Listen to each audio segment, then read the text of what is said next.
Jazirama issiqda dengizda cho'milish, O'rta Yer dengizi uzra kemada sayohat qilish, tarixiy qal'alarga sayr hamda barcha imkoniyatlarga ega mehmonxona xizmatidan foydalanish, turk shirinliklaridan bahramand bo'lish uchun eng yaxshi lokatsiyalardan biri bu Turkiyaning Alanya shahridir.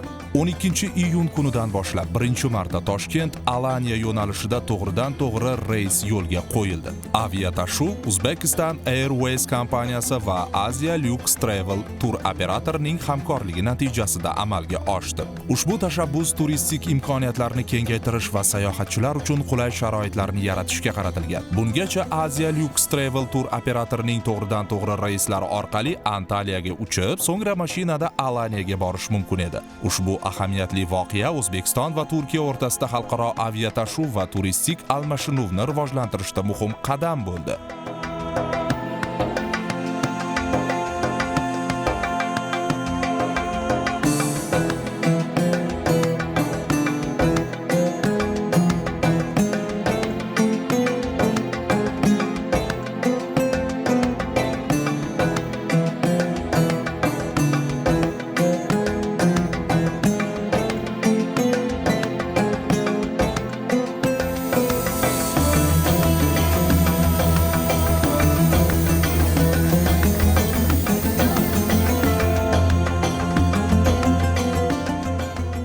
Alanya O'rta Yer dengizi sohili, Toros tog'lari etaklarida joylashgan kurort maskani bo'lib, ajoyib iqlimi, cho'milish joylari va rivojlangan turistik infratuzilmasi bilan mashhur.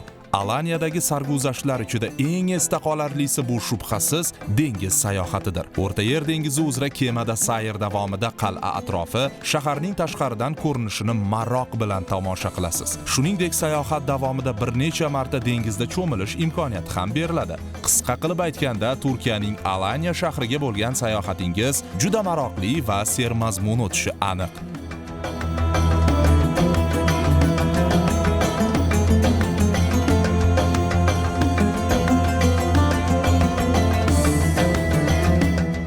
Alanya bu shunchaki kurort emas, bu hissiyotlar va turkcha mehmondo'stlik.